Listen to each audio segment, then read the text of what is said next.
Hello दोस्तों, मैं doctor रश्मि त्रिपाठी आपका अपने चैनल ला फाइटर्स अकेडमी में स्वागत करती हूँ। दोस्तों, आज के सेशन में जो मैं केस लेके आई हूँ एमपी हाई कोर्ट का लेटेस्ट केस है और वो जो केस है वो है एक मैरिज पे। तो वो क्या है मैरिज का मसला? ये मसला है कि क्या कोई पति पत्नी एग्रीमेंट के द्वारा अपनी अपनी शादी को तोड़ सकते हैं, यानी तलाक ले सकते हैं, यानी एग्रीमेंट करके कि पति पत्नी दोनों राजी हो जाएं और एक एग्रीमेंट तैयार करें और उस पर साइन कर दें और कहें कि हाँ मेरा तलाक हो जाए, और वो भी हिंदू लॉ के अनुसार। तो आज के सेशन में हम लोग इसी बात पर डिस्कस करने वाले हैं एमपी हाई कोर्ट के जजमेंट के द्वारा कि क्या इस तरह से हिंदू लॉ में हमारे हो सकता है कि हिंदू पति पत्नी एग्रीमेंट के द्वारा अपना तलाक ले सकते हैं। तो चलिए हम लोग अपना सेशन स्टार्ट करते हैं और इसको जो विस्तार से जानते हैं और जानते हैं कि कैसे एमपी हाई कोर्ट के पास ये केस आता है।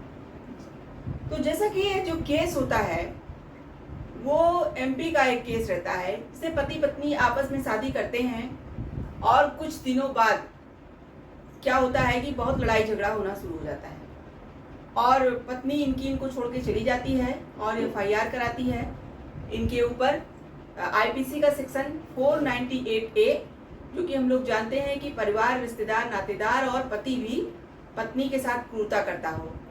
और उसके साथ ही साथ इन्होंने जो है दहेज उत्पीड़न का भी केस लगाया, उसका सेक्शन 3 और 4, और उसके साथ ही साथ इनके ऊपर आईपीसी के जो है सेक्शन 34 का भी इस्तेमाल किया गया और इनके साथ धोखाधड़ी की गई, ये बात भी कहा गया।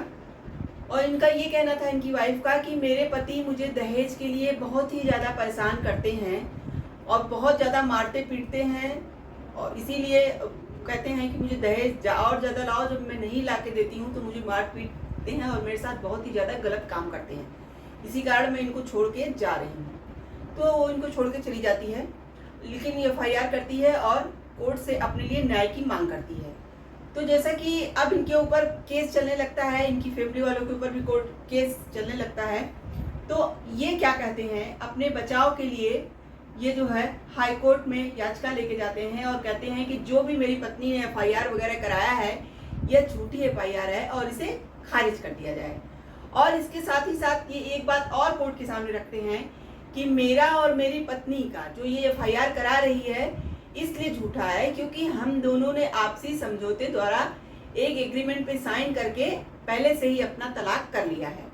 जब तलाक कर लिया है तो यह मेरे ऊपर जो है इस तरह का केस कैसे कर सकती है। और उसके साथ ही साथ उन्होंने एक बात और कही कि मेरी पत्नी ने इसी समझौते के अंतर्गत, यानी जो कि एग्रीमेंट हुआ है उसके अंतर्गत यह बात भी कहा है कि जो है हम तुम्हारे ऊपर कभी कोई केस नहीं करेंगे।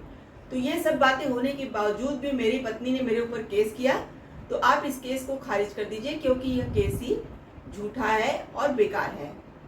तो चलिए हम लोग यह जानते हैं कि जब एमपी हाई कोर्ट के पास ये सब बातें जाती है, इस तरह की याचिका आती है, तो वो अपने जजमेंट में क्या कहते हैं और क्या बातें बताते हैं। जैसा कि जो एमपी हाई कोर्ट के जस्टिस बैठे थे जो इस केस की सुनवाई कर रहे थे, वो एकल बेंच थी और वो थे justice GS Ahluwalia. Justice GS Ahluwalia की मतलब के सामने जब यह केस आता है तो वह पहले पूरे मामले को अच्छे से समझते हैं और जानने का यह प्रयास करते हैं कि जो यह केस खारिज कराने के लिए आया है, जो इनके पति ने लाया है, जो एफआईआर इनके मतलब खिलाफ किया गया है, क्या ये सब सही है, झूठ है, क्या है, सारे मामलों को पहले वो समझते हैं। फिर वो अपने जजमेंट में क्या कहते हैं, चलिए हम लोग देखते हैं। वो कहते हैं अलगाव समझौते की कोई कानूनी मान्यता नहीं है। यानी कि यहाँ पे कोर्ट का ये कहना था कि हमारे हिंदू मैरिज एक्ट में शादी जो तोड़ने के लिए यानी तलाक का जो जरिया है वो कोई कॉन्ट्रैक्ट बेस पे नहीं है, क्योंकि हिंदू मैरिज एक्ट में ऐसा कहीं भी नहीं लिखा गया है कि आप आपस में कोई समझौता करके कोई कॉन्ट्रैक्ट द्वारा यानी एग्रीमेंट द्वारा क्या करिए, कोई एग्रीमेंट कराइए और कहिए कि हाँ हम दोनों अब अलग हो गए हैं। तो इस तरह की कोई बात हमारे हिंदू लॉ में नहीं कही गई है। वह उन्होंने कहा कि अलगाव समझौते की कोई कानूनी मान्यता हमारे यहाँ नहीं है। तलाक की प्रक्रिया पूरी नहीं होती है अलगाव समझौता करने भर से। मतलब उनका ये कहना था कि आपने तलाक का जो एग्रीमेंट करा लिया है तो इससे तलाक नहीं हो जाता है। यह हमारे यहाँ माननीय हिंदू लॉ में नहीं है। कोर्ट ने कहा दोनों पक्ष मुस्लिम धर्म से नहीं है कि आपसी सहमति से समझौता करके तलाक ले सके। कोर्ट ने ये भी कहा कि आप दोनों हिंदू हैं, हिंदू मैरिज एक्ट के अनुसार आपका तलाक होगा। तो हिंदू मैरिज एक्ट में ऐसा कहीं नहीं लिखा गया है कि आप किसी एग्रीमेंट द्वारा अपना तलाक कर लीजिए। और उसके साथ ही साथ उन्होंने कहा कि नोटरी इस तरह के समझौते को प्रमाणित नहीं कर सकता। यानी कि जब उन्होंने एग्रीमेंट कराया तो एक नोटरी वगैरह के जरिए कराया होगा। तो वही कोर्ट ने कहा कि नोटरी इस तरह के समझौते को प्रमाणित नहीं कर सकता। और नोटरी ने ऐसा कैसे कर दिया, मैं यह बात समझ नहीं पा रहा हूँ।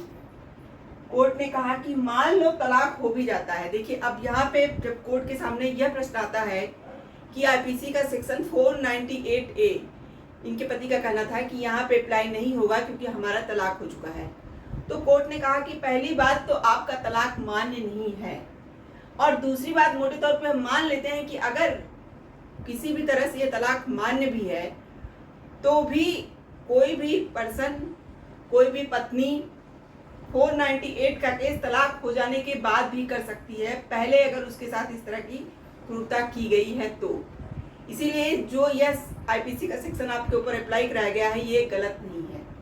उसके बाद दूसरा प्रश्न कोर्ट के सामने ये आता है कि उनके पति का जो ये बोलना रहता है कि मेरी पत्नी ने इस एग्रीमेंट में यह बात भी कही थी कि मैं अब आपके ऊपर कोई केस नहीं करूंगी।